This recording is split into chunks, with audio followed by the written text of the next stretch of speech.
Summary: Rich Dad Poor Dad, Robert T. Kiyosaki. Book link. Click here. The book Rich Dad Poor Dad compares the advice and life lessons the author received from his two dads, one poor and one rich. The rich dad teaches him how to build wealth through investing in assets, businesses, and real estate. The poor dad encourages the author to seek high-paying jobs and work hard to climb the corporate ladder. The contrasting mindsets of the two dads illustrate how financial education and life experiences shape a person's views on money and success. The book suggests that the key to financial freedom is learning about money, how it works, how to invest it, how to take risks, and how to educate yourself financially. Overall, Rich Dad Poor Dad is a starting point for anyone looking to gain control of their financial future. The author's two fathers had very different attitudes toward money, wealth, and success. One father believed in financial security, job benefits, and avoiding risk. He struggled financially and believed you cannot be rich. The other father believed in financial independence, managing risk, and creating wealth. Although he went through periods of financial hardship, he always considered himself a rich man. At a young age, the author chose to learn about money and success from his rich dad.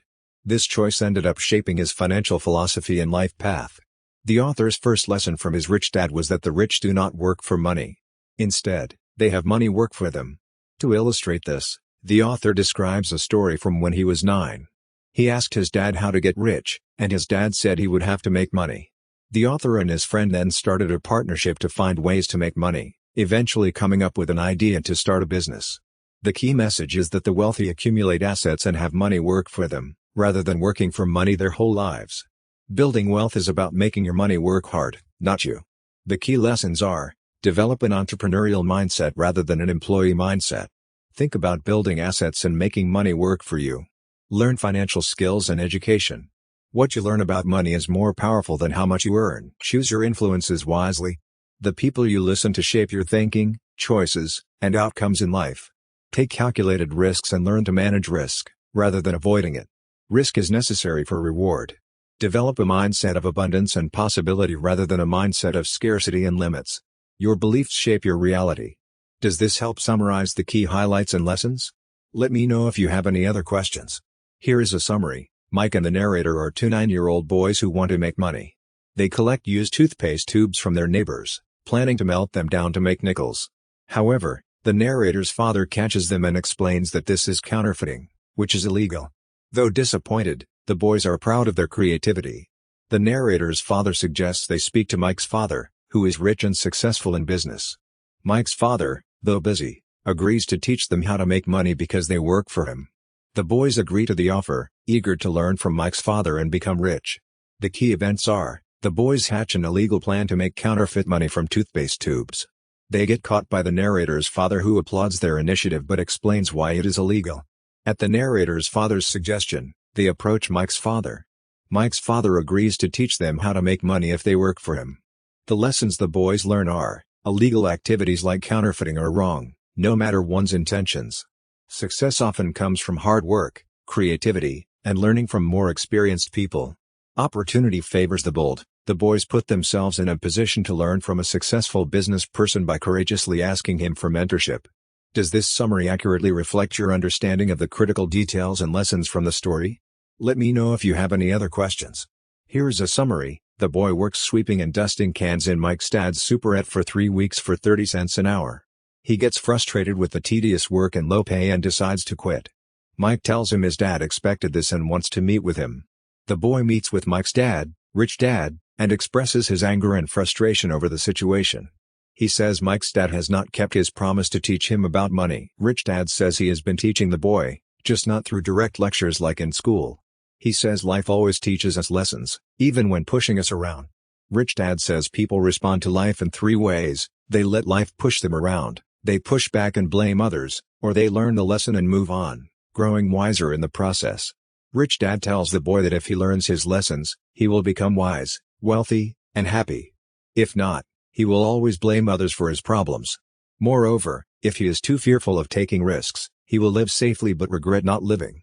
The boy begins to understand that Rich Dad has been teaching him through this experience, giving him a taste of life.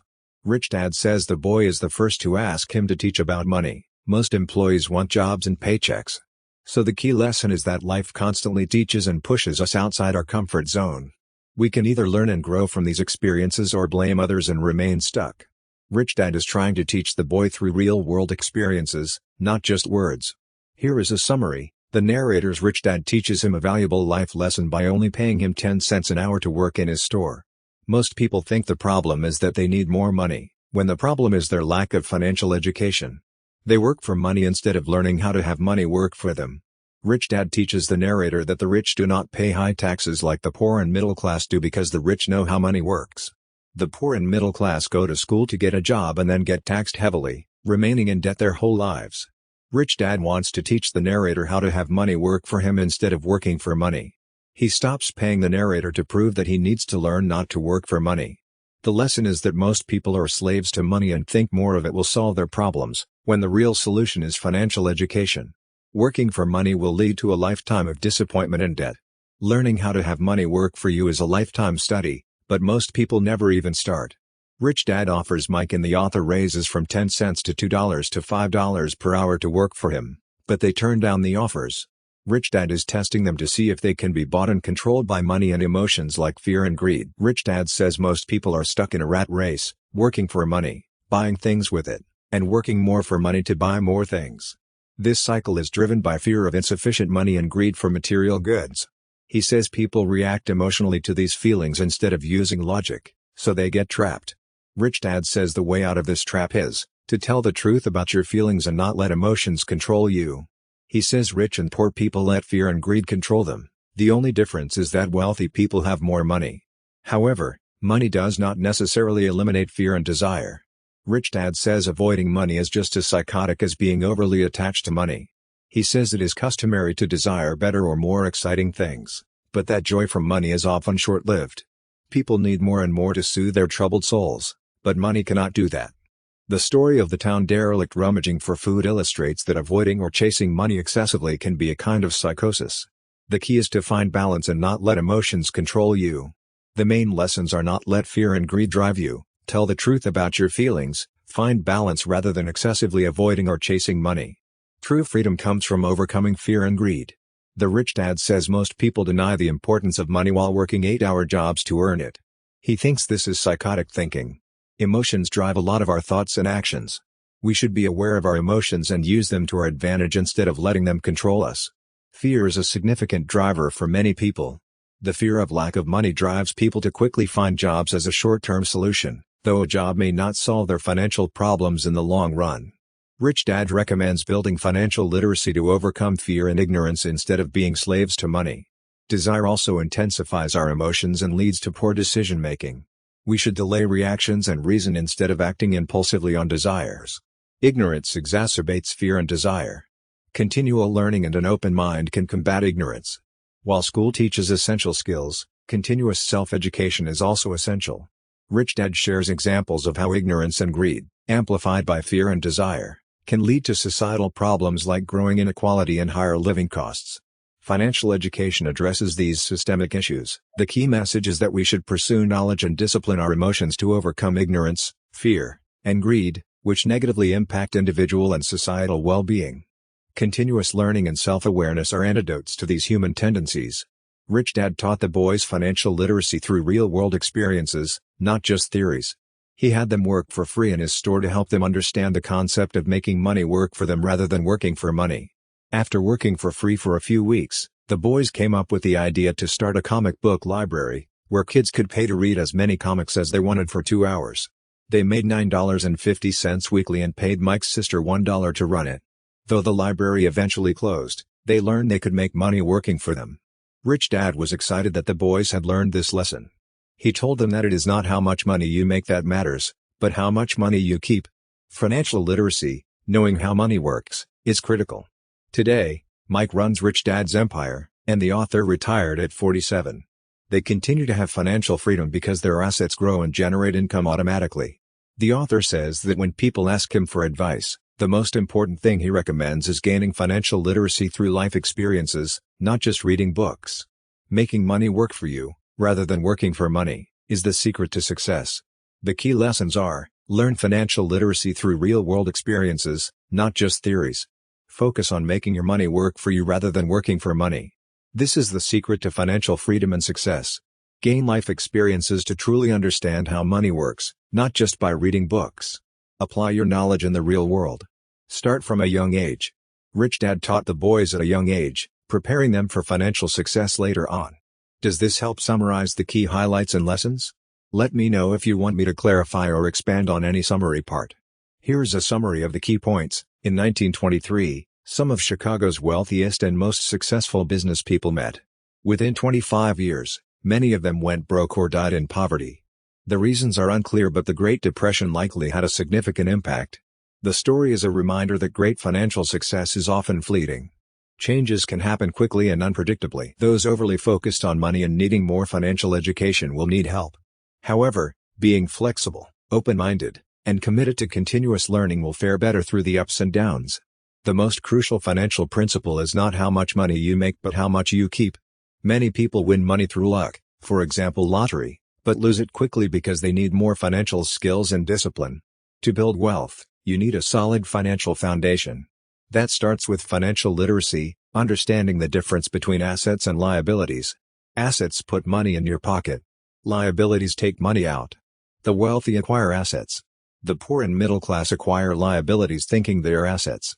This critical distinction between assets and liabilities is simple to understand, but most people need help to grasp it because of how they were educated. You need to look at the numbers, not just the words.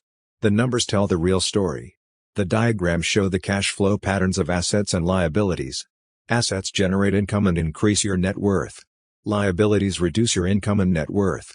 By recognizing these patterns, you can make smarter financial decisions. Financial literacy and the ability to read numbers are critical to building wealth. The simple lessons from Rich Dad about assets and liabilities formed a solid financial foundation for the boys. Though simple, these principles are what most people miss. In summary, through this story and examples, the key message is: build financial literacy, learn the difference between assets and liabilities, make more intelligent choices by understanding numbers not just words, develop flexibility and openness to constant learning, and stay focused on the long game of building wealth. It is not how much you make but how much you keep. You can thrive financially through inevitable booms and busts with the right mindset and skills. The key message is that financial literacy and understanding cash flow are the keys to wealth. The author defines assets as things that put money in your pocket and liabilities as things that take money out of your pocket. The cash flow diagrams show that poor and middle-class people generally have more money flowing out of their pockets, while rich people have more money flowing into their pockets from assets. Increasing your income will not solve financial problems if you spend more as your income rises. Many highly educated professionals struggle financially due to a lack of financial education. They know how to work hard but need to learn how to have their money work for them. The story of the young couple shows how this happens. As their incomes rise, so do their taxes and expenses. They buy a house and go into debt. Their liabilities rise. They get trapped in a cycle of working harder to afford their lifestyle but not getting ahead financially. More money will not solve the root problem of how they choose to spend it. The three powers are the sword, military might, the jewel, money, and the mirror, self-knowledge. The power of money controls most people due to a need for more financial understanding and literacy. They follow the crowd rather than think for themselves. The mirror, or self-knowledge, is the most valuable but least used of the three powers. Fear, especially fear of being different, prevents people from seeking new solutions to their problems. Financial freedom comes from gaining self-knowledge about money and not being controlled by its power.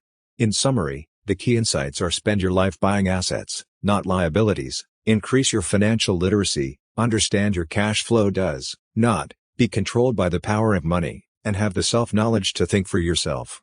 Following these principles can lead to financial freedom. Summary: the saying "play it safe" is common but can lead to financial mediocrity or struggle. Many people are highly educated and successful in their careers. However, they need to be financially literate and make poor financial decisions based on fear, trying to keep up with others, or accepting popular opinions without scrutiny. The story provides examples of the author and his friend learning financial education early by listening to the friend's father's business meetings. In contrast, the author's father, a teacher, argued that their house was an investment and that the key to financial success was getting good grades and a high-paying job. The author disagreed and showed how a house is a liability, not an asset, due to the outflow of cash required for mortgage payments, taxes, and upkeep. The story outlines how many people spend their lives paying off one mortgage after another to buy bigger houses, missing the opportunity to invest their money and build tangible assets. Home ownership is good but only sometimes the best investment. Some homeowners end up owing more than their house is worth. The key is understanding the difference between assets and liabilities and building up income-producing assets early on so that money works for you rather than you working for money. The rich get richer by minimizing liabilities, maximizing assets, and reinvesting profits into more assets. The middle class struggles financially because they treat their home as an asset, spend raises rather than investing them, accumulate debt, and rely on increasingly uncertain sources like jobs, Social Security, and mutual funds. In summary, playing it safe by avoiding financial education and risk often leads to riskier financial outcomes. Gaining financial literacy early, building assets, and adopting an investor mindset are safer than blindly following popular opinion or spending beyond your means to keep up with others. Financial education allows you to make smarter decisions, generate passive income, and gain financial freedom. The key message is that you must mind your business to become financially independent. This means focusing on acquiring income-generating assets, not just increasing your paycheck. Most people work their whole lives for others, making those people rich while they end up with trim. They work first for business owners, then the government through taxes, and then banks through mortgage payments. They confuse their profession, the job they do for someone else, with their business. Going to school often prepares you to get a job working for someone else. While education is valuable, many people become what they study and spend their lives working to make someone rich rather than building their asset base. The vibrant focus is on their asset columns, the assets that generate income for them, not just their income statements or paychecks. Saying you need a raise, promotion, more training, or another job is not the solution. You need to mind your own business, focus on acquiring assets, and gain financial independence through the income from those assets. The essential habits and mindsets to develop are: distinguish clearly between an asset and a liability. Assets generate income, liabilities generate expenses. Focus on acquiring income-generating assets, not increasing your paycheck. Build your own business. Gain financial freedom through the income from your assets, not by climbing the corporate ladder or getting more degrees to get a higher-paying job. Mind your own business. Stop working to make someone else rich while you end up with little. Build your own financial foundation and resource base. Know the difference between your profession, the job you do for someone else, and your business, your asset column. Refrain from mistaking one for the other. That covers the key highlights and main takeaways from the summary. Please let me know if you would like me to explain anything in the summary in more detail. Most people focus on their income and spend money on things that lose value quickly, rather than building wealth through acquiring income-generating assets. Struggling financially often results from working for money rather than having money work for you through assets. People cling to jobs for security and do not take financial risks. Assets that people think will provide financial security, like homes and cars, often become liabilities that cost money. Personal assets usually cannot be sold for their estimated value. Building wealth requires diligently acquiring income-generating assets, keeping expenses low, and avoiding liabilities. Young people should learn the difference between assets and liabilities to avoid debt and financial struggles. Assets include businesses, stocks, bonds, real estate, intellectual property, and anything that generates income or appreciation.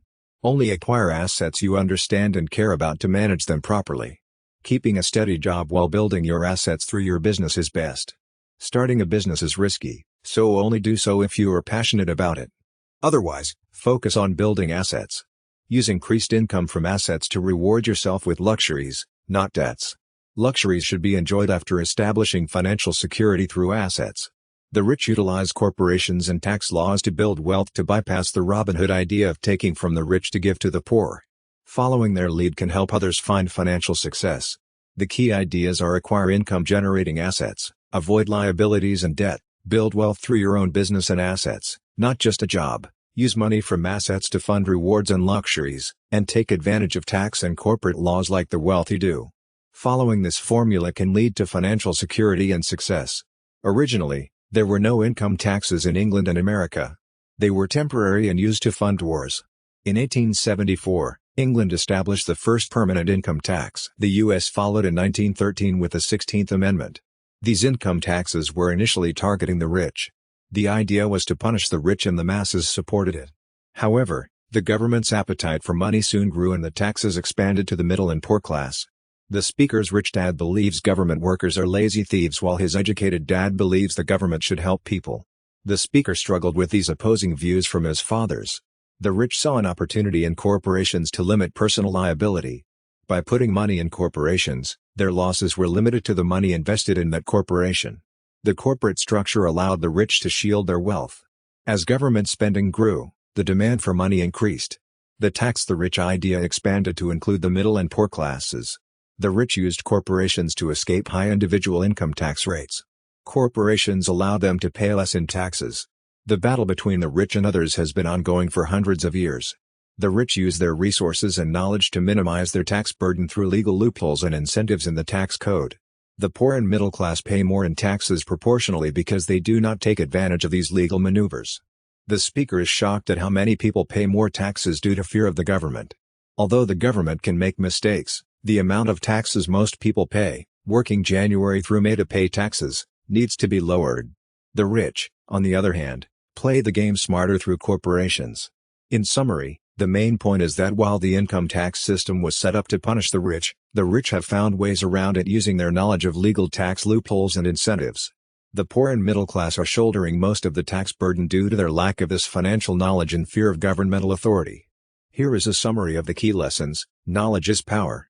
If you have financial knowledge and literacy, you have power over your financial situation and life. Without that knowledge, you are more easily pushed around and bullied by forces like the tax man. Money working for you is more powerful than you working for money. You gain more control and power when your money works for you through assets. When you work for money through a job, you give power to your employer. Own the corporation, do not be an employee. Most of your income goes to pay taxes and expenses as an employee. As a business owner, you have more control and flexibility over how money is made and spent. You can build wealth faster as a business owner. Develop your financial IQ through accounting, investing, understanding markets, and law. These 4 areas provide the knowledge and skills to gain wealth and financial freedom. Financial IQ allows your money to make more money. Use legal entities like corporations for protection and tax benefits. Corporations provide legal ways to reduce taxes and protect your assets. The wealthy can amass money while controlling little personal assets through corporations and trusts. The rich invent money. The bold and financially savvy can generate wealth and income through assets and business. While the less financially literate work for linear income through jobs, the wealthy build assets and income streams. Money is invented by providing value to others, not just by earning an income through labor. The key lessons from the summary are about gaining financial knowledge, building assets through corporations and business, and ultimately gaining wealth's power, control, and security. Linear income from jobs is limited, but money can be invented by the financially intelligent through assets that generate income. The bold and financially savvy find ways to build wealth, while those without financial IQ are more prone to struggle financially. Does this summary accurately reflect the passage's key lessons and main takeaways? Let me know if you have any other questions. Here is a summary. The author watched a TV program about Alexander Graham Bell and how he had difficulties keeping up with the demand for the telephone after he patented it. He offered to sell his patent and company to Western Union for $100,000, but they turned him down, thinking it was too expensive. AT&T ended up being formed as a result. The news featured a story of a local company doing layoffs. A 45-year-old manager who had just bought a new house begged to keep his job but was fired. The author said this illustrated how excessive fear and self-doubt hold people back. The author has taught since 1984 and has seen that while people have great potential, self-doubt is the biggest impediment to success. What determines someone's future is not grades or degrees but characteristics like guts, courage, and daring. Everyone has within them both bold, brave, brilliant characters as well as characters that can beg if necessary. The author encourages students to take risks and overcome fear to achieve their potential. Most people would rather play it safe regarding money, but developing your financial intelligence gives you more options. Significant changes are coming in business and the economy, and opportunities and problems will emerge. It is an exciting time if you choose to develop your financial IQ. The author uses a board game he created called Cash Flow to teach people how money works. In one class, a woman got frustrated playing the game because she did not understand the math and realized the boat she bought in the game was costing her money. She demanded her money back, refusing to see the game as a reflection of her life. However, she later calmed down and could see some parallels between her life and decisions in the game. The author has made millions teaching through interactive games rather than lectures. Games provide instant feedback that can reflect someone's behavior and knowledge in a personalized way.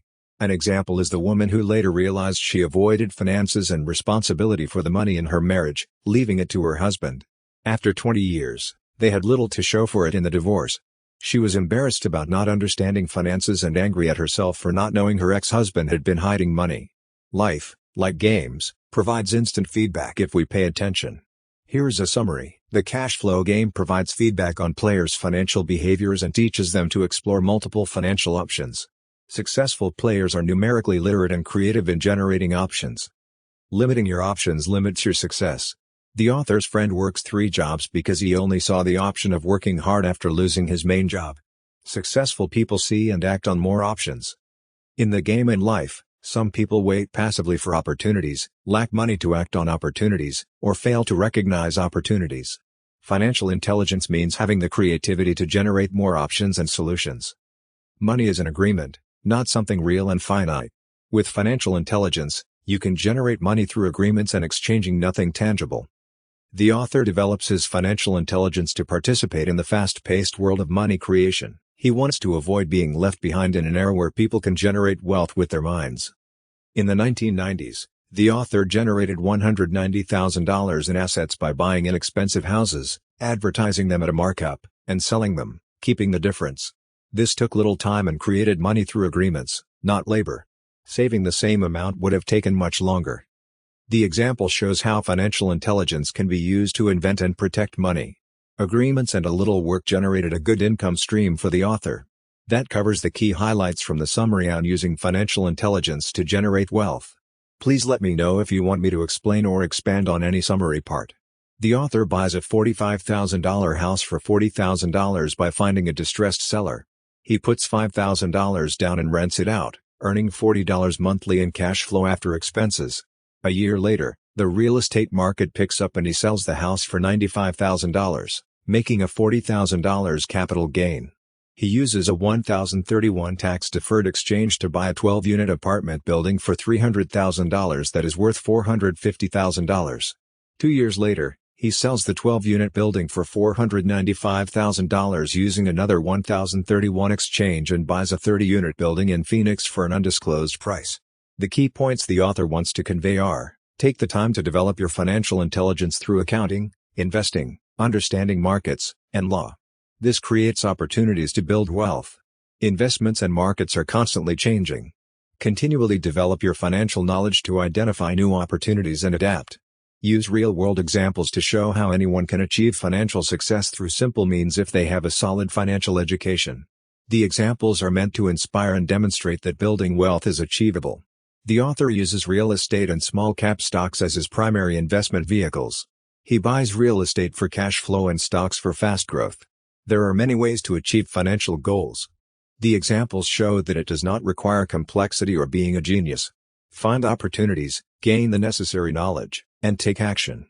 Changes in the economy and world often create new financial opportunities. Developing your financial intelligence allows you to see opportunities others may miss and benefit from. The story of buying the little blue house is meant to show how finding a motivated or distressed seller and acting quickly can lead to a good deal and capital gains. Continually looking for new opportunities is critical. Does this summary accurately reflect the key highlights and main points the author wanted to convey? Let me know if you want me to clarify or expand on any summary part. Here's a summary. The real estate market in Phoenix was depressed, allowing the author to purchase a 30-unit apartment building for $875,000, with a down payment of $225,000. The monthly cash flow from rent was $5,000. A few years later, an investor offered $1.2 million for the building. The example shows how a small investment can grow into a large amount over time. You must understand financial statements, investment strategies, market trends, and laws to achieve this. If you need this knowledge, you must rely on standard advice like playing it safe, diversifying, and choosing secure investments. However, secure investments often have lower gains. Larger brokerages avoid speculative deals to protect clients. The most profitable deals are reserved for sophisticated investors. Though illegal, inexperienced people are sometimes offered speculative deals. Becoming more financially sophisticated opens you up to more opportunities. The more you learn, the more money you can make through experience and wisdom. The author takes a small seed investment approach, starting small and seeing what grows. Their real estate corporation now owns millions in property that began as $5,000 to $10,000 investments. They also own a stock portfolio that began as private, pre-IPO companies. For example, investing $25,000 in a company can turn into $1 million in under a year if the company is well managed. While risky for most, this approach works with enough knowledge and experience. The key is using your knowledge and judgment to minimize risk. What is risky for one person may not be for another. Gaining financial education is the best way to improve your odds. The brighter you are, the better you can spot good and bad deals. Real estate is the author's foundation, providing steady cash flow and asset growth. Stock market gains are reinvested in real estate for stability. Good real estate deals exist everywhere if you know how to find them. Lack of knowledge, not lack of deals, stops most people from getting wealthy. First, follow the 10 steps the author used to achieve financial freedom. However, most of all, have fun learning the rules of investing and building your assets. Losses are part of the process. There are two types of investors: those who buy packaged investments like mutual funds, REITs, stocks, or bonds. This is a simple approach but yields lower gains. Those who create investments by assembling the right components, like building a computer. This approach is riskier but can yield higher rewards. To be the second type of investor, develop 3 skills. Find opportunities others miss by seeing with your mind, not just your eyes. Raise money in ways beyond just borrowing from the bank. Have the skills to complete a deal, whether fixing up a house or starting a business. Following the rules and taking a disciplined approach minimizes risks for the entrepreneurial investor. Start small, learn the skills, and build up. The author was being interviewed by a reporter in Singapore. When the reporter said she aspired to be a best-selling author but was struggling, the author suggested she develop complementary skills like sales and marketing. The reporter was offended at the suggestion that she learn sales. The author pointed out that he is called a best-selling author, not a best-writing author. He admitted he could be a better writer but has learned sales and marketing. He said most people are just one skill away from great wealth if they can learn skills that complement their primary skill. The author used the example of a young mechanic who could quickly fix his car by listening. However, many talented people earn little money. He said doctors, dentists, and chiropractors often need more business and financial skills. The author chose the title "If You Want to Be Rich and Happy, Do Not Go to School" for his first book to gain publicity, not because he is anti-education. He values education but believes the system needs reform. The author graduated from a merchant marine academy but turned down a high-paying job with an oil company to join the Marine Corps and learn to fly. His educated father was disappointed, but his wealthy father congratulated him. Most people think you need to specialize in school and jobs to gain more pay or promotion. However, the author's wealthy father advised him to know a little about a lot. The author worked in accounting, construction, sales, and more in his wealthy father's companies to learn about various business aspects. When the author quit his high-paying oil company job, his educated father could not understand. The author could not fully explain but realized his desire for freedom and not wanting to specialize or be trapped in an enormous bureaucracy. His wealthy father understood and encouraged the author to pursue his dreams. The author had 2 dads, an educated dad who believed in job security and a rich dad who believed in continuous learning and taking business risks. The author followed the advice of the rich dad. The author's educated dad thought the author went to school to become a ship officer. However, the rich dad knew the author went to school to study international trade. So, the author worked on cargo ships and learned about trade, culture, and business in Asia instead of partying in college. The educated dad did not understand why the author quit to join the Marines. However, the rich dad said it was to learn leadership essential for running a company. After the Marines, the author overcame his fear of rejection by working in sales for Xerox. In 1977, the author started his first company sourcing wallets from Asia and selling in New York. The rich dad said it is best to go broke before 30 so you have time to recover. The author's company shipped its first order just before his 30th birthday. The author says JOB stands for just over broke, which applies to people who work to pay bills and never get ahead. People should seek work to learn skills, not just earn money. Otherwise, they end up like hamsters spinning in a wheel. The author asks where people's daily work activity is taking them. He cites a retirement expert who says if people do not have enough for retirement, they can blow their brains out. Retirement is risky today without defined benefit plans. Add in medical and nursing care costs and the future is frightening for many. The author recommends taking a long-term view of life and learning new skills, not just working for money.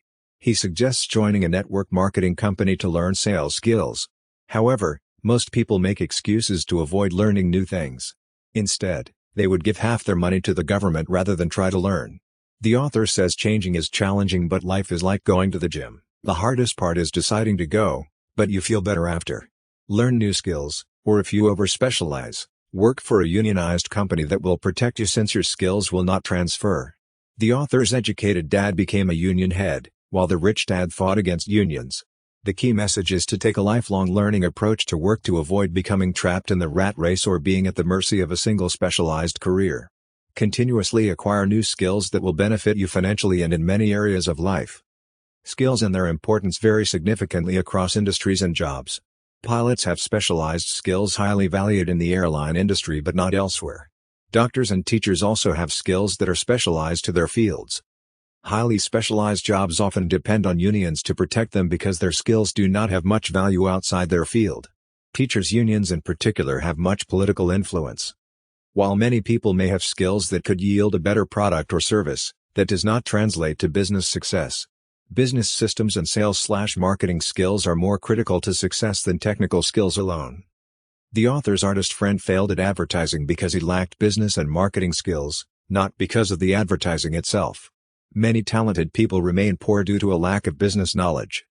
The critical skills for success are managing cash flow, managing systems, and managing people. Sales and marketing skills are the most important specialized skills. It is better to have broad knowledge across areas than to over-specialize. While specialization has benefits, it can limit your options and make you dependent on a single field. Success requires the ability to both teach and learn. Giving to others through teaching, charitable works, or other means is vital to receiving more. The author learned from both his educated dad and his rich dad. He believes the education system is responsible for the widening gap between the rich and the poor. The primary obstacle between financially literate people and success is fear, especially of losing money. While fear affects everyone, how you handle fear determines your success level. It is possible to overcome fear and still become wealthy. That covers the key highlights and main takeaways from the summary. Please let me know if you want me to explain or expand on any summary part. The difference between starting to invest at 20 versus 30 is enormous due to the power of compound interest. Investing $24 at 8% annually from age 20 to 65 can grow to $28 trillion. However, waiting until 30 would be significantly less at retirement. The key is to start early to take advantage of compounding. Most people do not become rich because they are too afraid of losing money. However, losing and failure are part of winning. Winners are not afraid to lose. They have the mindset that losing will only make them better. Losers avoid losing and risks altogether. Texans are good examples of people who are not afraid of losing. They live amply and lose significantly. When they lose, they turn it into inspiration. Instead of hiding their failures, they get motivated by them. The Alamo story is a good example. Texans turned a failure into a rallying cry. Failure inspires winners but defeats losers. Winners like Rockefeller and Edison turned failures into opportunities. The Japanese bombing of Pearl Harbor ended up awakening and inspiring America. Failure only motivates winners to work harder and get better. Most people play it safe with their money to avoid losing. Instead of focusing on a few good opportunities, they put their eggs in many baskets. If you want to win big, you need to focus and not be balanced in your approach. It would help if you took risks. Balance and playing it safe lead to mediocrity. To build wealth, you need to overcome cynicism and self-doubt. Do not be like Chicken Little and spread doom. Do not let what others say stop you. Take risks and do not be afraid to lose or fail. Learn from your failures instead of being defeated by them. With a winning mindset, you can build wealth by focusing on good opportunities. The key is having the right mindset. Take risks, not be afraid to lose or fail, learn from failures, and stay focused. Compounding works miracles, but you need time. Start early and think long-term. Do not listen to cynics but follow your dreams. With this, you can build wealth. Here's a summary. Doubts, fears and warnings of impending doom or failure, referred to as noise, often paralyze people and stop them from taking action. This results in missed opportunities and staying stuck in the status quo. Examples of noise include warnings about nuclear war in the 1950s, increases in gun sales after the violence, drops in the stock market, etc. These often turn out to be irrational fears not supported by facts. The author shares examples of friends and acquaintances who failed to take action on investment opportunities due to doubts and fears, only to miss out on substantial financial gains. He argues that noise and risk aversion often stem from a Chicken Little mentality focused on avoiding potential loss rather than gaining rewards. Successful investors can tune out the noise and objectively analyze opportunities. They accept risks and potential losses while taking measures to minimize losses. This allows them to take action when others are paralyzed by fear. The author argues that saying "I do not want to" often signifies this doubting and fearful mentality. For example, saying, "I do not want to fix toilets," prevents someone from investing in real estate. Successful investors instead figure out solutions, like hiring a property manager, to overcome their objections.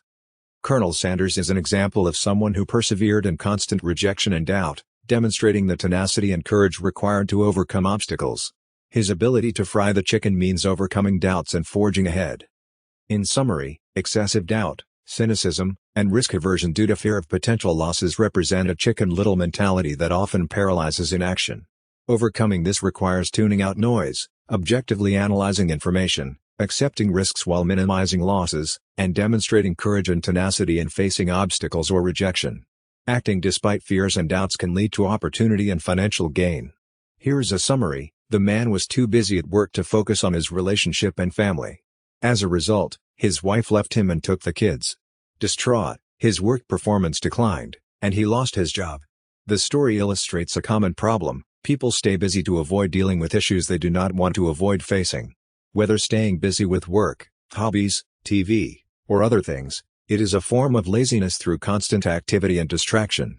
The author recommends developing a little greed, thinking about what you want and how to achieve it to overcome this laziness. Saying "I cannot afford it" shuts down your mind, whereas asking "How can I afford it?" sparks motivation and ideas. Some greed and self-interest fuel progress. Excessive greed, of course, is terrible. However, it would help if you had greed and desire to motivate yourself and achieve goals. The author also recommends paying yourself first before paying bills or other obligations. This builds the habit and motivates you to earn more to pay the other bills. Paying yourself last means you feel little motivation or pressure to earn more. Paying yourself first, even when money is tight, builds the habit and pushes you to earn more. You can start with even a tiny amount. The fear of not paying the bills spurs you into action to earn more. In summary, the key points are: avoid laziness through constant activity and distraction. Face issues directly. Develop a little greed, think of your wants and needs and how to achieve them. This motivates progress. Build the habit of paying yourself first before paying other bills. This motivates you to earn more and gain financial strength. Your paying yourself last leads to weakness. Use the fear of not paying bills as motivation to earn more. Take action rather than give in. Build financial and mental toughness. Like exercising, building these financial habits takes determination and repetition. However, it leads to freedom and strength. Does this help summarize the key messages? Let me know if you want me to clarify or expand on any summary part. Finding great deals and making money requires developing your financial intelligence. Most people's financial intelligence remains dormant as they are educated to work for money rather than have money work for them. The author shares 10 steps to awaken your financial genius. Find a strong reason or purpose to motivate you beyond the challenges. With motivation, the journey will seem more manageable. Make choices daily to shape your financial future. Your choices reflect who you are. Choose to spend time and money acquiring assets and learning. Invest in education first before other assets. Your mind is your most powerful tool. Read books, take courses, and listen to audio on investing in money. Review and repeat what you learn. Look at concepts from multiple perspectives. Be humble and open-minded. Learn from those more financially successful than you. Their wisdom can accelerate your learning. Arrogance limits learning and risk-taking. In summary, finding and taking advantage of financial opportunities requires motivation, dedication to learning, intelligent choices, and an open and humble mindset. With the right mindset and perseverance, anyone can develop their financial genius. Arrogant and ignorant people rarely listen to experts or new ideas contradicting their beliefs. Intelligent and wise people are open-minded and willing to consider other perspectives. The author takes a long-term view on building wealth through continuous learning and education. Buying assets like houses or stocks does not necessarily make one an expert in those areas or grant financial success. Accurate financial intelligence comes from educating yourself in various areas of knowledge. Choose your friends wisely. Associate with people who share your financial values and goals. Be wary of listening to poor or fearful people who will try to discourage you from new opportunities or think negatively. Look for people who will expand your mind. Master a formula for making money, but always be willing to learn new formulas and ways of thinking. Continuous learning and improving your knowledge are vital. The specific formulas or methods you use can change, but the process of educating yourself never stops.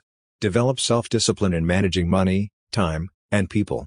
This is one of the most essential habits for becoming financially successful. Pay yourself first means putting money towards your financial goals before spending it on other things. This requires discipline. In summary, the primary keys to financial success, according to the author, are continuous learning, associating with like-minded successful people, being open to new ideas, developing useful money-making formulas, and strict self-discipline over yourself and your resources. Mastery these concepts can lead to a lifetime of financial security and independence. Financial literacy allows one to understand financial statements and numbers, which reflect a person's financial behaviors and choices. By analyzing someone's income statement and balance sheet, you can see if they follow the advice of pay yourself first. Diagrams showing the accounts of people who pay themselves first versus those who do not reveal critical differences. Those who pay themselves first allocate money to assets before paying expenses. Most people do the opposite and pay themselves last. Paying yourself first requires financial discipline and courage to go against the norm. It means paying bills last but being responsible enough not to get into too much debt. When cash flow is short, letting creditors pressure you can inspire you to generate more income. But this only works if you don't give in by dipping into savings or investments to pay bills. Some tips for successfully paying yourself first: avoid large consumer debts. Keep expenses low and build up assets first before big purchases. When money is short, use the pressure to motivate yourself to create more income. Do not refrain from investing in savings or investments to pay bills. Being an Indian giver means getting something for nothing. Look for ways to acquire valuable information and benefits at little to no cost. Pay professionals like brokers, accountants, and attorneys well because their services can make you money. However, choose professionals who educate you and share your financial interests. Management skills involve managing people more intelligent than yourself. Select brokers, accountants, attorneys, and other professionals carefully based on their financial success and acumen. Be willing to compensate them if their services are making you money generously. See them as part of your board of directors. Learn from the cultural mistake of early European settlers by understanding the Native American practice of giving gifts with the expectation that the item may be requested back when needed. Look for ways to benefit at little cost, with the option to withdraw when necessary. Develop an attitude of abundance and generosity that ultimately rewards. The sophisticated investor focuses on how quickly they can recover their capital and what assets they can acquire for free. The return on investment, ROI, and acquiring free assets is vital. For example, the author invested $50,000 in a foreclosed condo, earned back the money in 3 years through rent, and now owns a free asset generating monthly income. The same principle applies to stocks: investing fast to acquire shares, earning back the capital quickly, and keeping any shares gained for free. Although losses happen, the author limits the risk to the initial investment. The power of focus is critical. Rather than simply buying luxuries, the author had his friend's son focus on learning how to invest to earn a car. After losing money, the son's interest in learning soared. The experience built financial intelligence and the power to direct money to make more money. Most people lose money or make minimal gains, but some gain huge returns through focus and discipline. Success requires mental fortitude to avoid temptations and direct money to the proper uses. Choosing heroes to emulate is critical. As kids, we learn from sports heroes, copying their habits and statistics. The author follows investing heroes like Warren Buffett and Donald Trump, learning their strategies and mindsets. Heroes make things look easy, inspiring and convincing us that we can do the same. Emulation is a powerful form of learning. Finally, teaching and giving to others is critical. The author's rich dad taught him the importance of charity and giving. When you teach, you learn. You gain far more in return by giving others knowledge and skills, exceptionally the less fortunate. It makes you feel good, keeps your mind active, and promotes the circulation of wealth. Most of all, it makes a difference in other lives. In summary, the main points are recovering capital quickly, gaining free assets, limiting losses, focused learning, choosing heroes, and giving to others. These are the keys to building wealth and financial intelligence. Here's a summary. Rich Dad generously gave money and education to help others. He believed in giving to receive and that people must give to meet their needs. When Rich Dad was short of money, he gave to his church or charity. He said, if you want something, give what you want first, and you will receive it in abundance. Rich Dad said poor people are more greedy than rich people. Rich people provide value to others.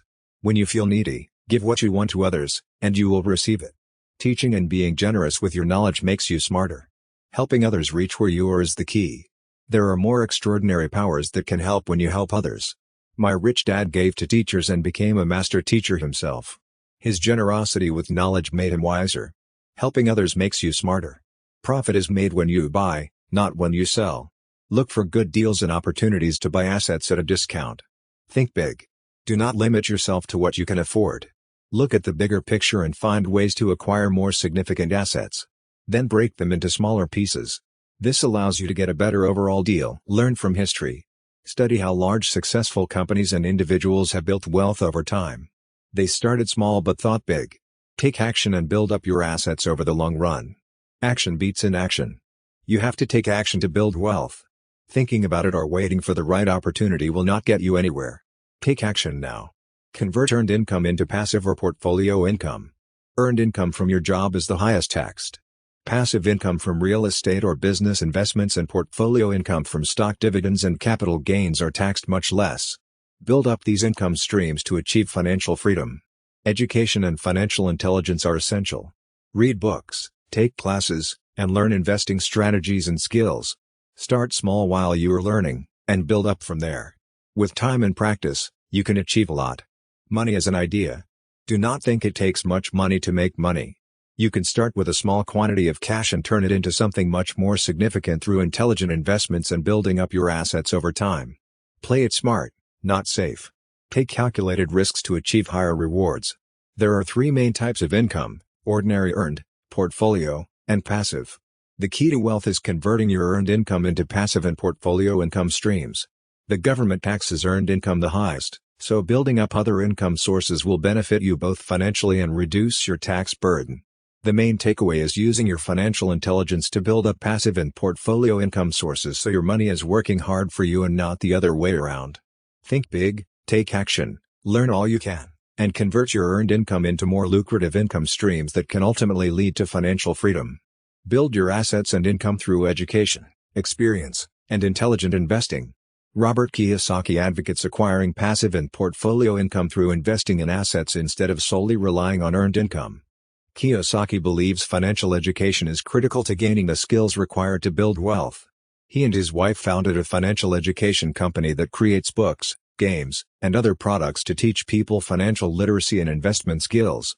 Their cash flow games aim to teach players how to convert earned income into passive and portfolio income by building business and investment skills. The games teach accounting, investing, and wealth building principles. Kiyosaki argues that while his educational products may seem expensive, the knowledge and skills they provide are more valuable than the cost. He believes most people do not build wealth because they lack financial education and need to understand how to acquire and protect different types of income. Kiyosaki distinguishes between three types of income: earned, passive, and portfolio. Earned income comes from wages, passive income comes from investments like real estate, and portfolio income comes from the stock market.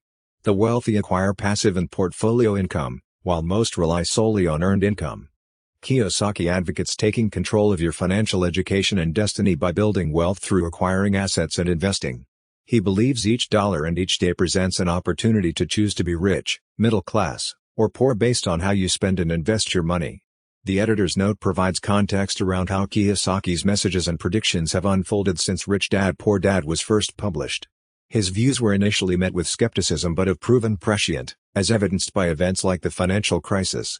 While the investment landscape has changed, Kiyosaki's core teachings around financial education and building wealth through assets and investing remain relevant. Here is a summary of the steps from the preface. Step 1. It is time to mind your own business. The path is the goal in life, not a profession or job. Finding your path means finding your life's purpose and the gift you give to life. The author found his path by trusting his intuition and inner guidance. Step 2. Take control of your cash flow. In 1973, at 26, the author knew traditional schooling and jobs were not his paths. He began educating himself in real estate, business, and personal development. A personal development course showed him the need for mental, physical, emotional, and spiritual education. Traditional schools focused primarily on mental development, which is why many students struggle in life and with money. Step 3. Know the difference between risk and risky. The author realized he loved learning but hated traditional school's motivation through fear and trying to make students into employees crushed his spirit. This is why many entrepreneurs drop out of traditional education. Step 4. Decide what kind of investor you want to be. The author's previous education and environment as a Marine was very harsh, developing him mentally and physically but lacking emotional and spiritual development. A personal development seminar allowed him to develop emotionally and spiritually, becoming kinder and more compassionate after this experience. The author knew traditional education was not for him anymore. Step 5. Seek mentors. The author committed to continuing self-development to become a better person rather than studying for degrees, jobs, or promotions. Step 6. Make disappointment your strength. Leaving the personal development seminar and returning to the harsh environment of being a Marine pilot was difficult, but the author knew developing emotionally and spiritually was what he needed to do, even though it went against his previous training. Step 7. The power of faith. The author had faith in following his intuition and path of self-development. The author grew up in a family that highly valued formal education and credentials. As a result, he pursued higher education and advanced degrees. However, he eventually became disillusioned with traditional education and began exploring self-development and personal growth outside of school. He became curious about why so many students dislike school, and traditional education often fails to prepare people for success in life. The author believes finding one's path or purpose in life is more about following your heart and passion than following a prescribed course of study. He shares the story of a former classmate who became a successful yet unhappy lawyer. Although the classmate earned a high income, he felt unfulfilled and trapped in a job he disliked. The author started his own education company to provide financial education and help people transition into becoming business owners and investors. Changing life paths and moving into entrepreneurship and investing was challenging for the author due to his family's traditional values around education, careers, and money. It required significant work on his emotional and spiritual development to overcome their doubts and criticism. Similarly, success in any field requires more than physical or mental effort. Emotional, spiritual, and mental development are all required to make permanent changes. The author argues that many academically successful students struggle in the real world of money because they lack emotional education and life skills. They become stuck in analysis paralysis and fear making mistakes. However, learning from mistakes and failures is essential to success. While formal education focuses on minimizing errors, real-world success requires taking risks, taking action, and learning from inevitable failures and setbacks. The key message is that finding purpose and achieving success in life requires the development of our whole being, mental, physical, emotional, and spiritual. Success is more about following our passion and purpose than the course of study we choose. The cash flow quadrant shows 4 ways in which people earn an income: as employees, E, self-employed, S, business owners, B, and investors, I. The author's poor dad recommended becoming self-employed and seeking job security. His rich dad recommended becoming a business owner or investor, seeking financial freedom. This book is for those seeking to transition from the left side, E and S, to the right side, B and I, of the quadrant. Though the journey is difficult, the right side offers a path to financial freedom. The story of Bill and Ed illustrates the difference between the left side and right side. Ed works hard hauling buckets of water as an employee, while Bill builds a pipeline as a business owner and enjoys financial freedom. The author asks himself whether he is building pipelines or hauling buckets, working hard or working smart. The answers have led him to financial freedom. This book is about making the mental, emotional, and educational transition to escape the vicious cycle of needing a steady paycheck and instead achieving financial freedom. In summary, the cash flow quadrant offers a framework for thinking about one source of income and path to financial freedom. The author advocates transitioning from the left side as an employee or self-employed to the right as a business owner or investor. The story of Bill and Ed shows that it is better to build pipelines through leveraged business systems and investments rather than haul buckets through hard work alone. This book aims to help readers make that important mindset transition. Here's a summary. The book is divided into 3 parts. The first part focuses on the differences between the 4 quadrants of the cash flow quadrant. It helps you identify your current quadrant and where you want to be in 5 years. The second part is about personal change and developing the mindset of a B or I. The third part explains how to find success as a B or I. It shares secrets for developing the skills to become a successful B or I. The key messages are: developing financial intelligence is critical to moving from E and S to B and I. It would help if you controlled the direction of your cash flow. The book is for those ready to go beyond job security and build their own pipelines to achieve financial freedom. There are more opportunities in the information age, and B's and I can identify and seize them.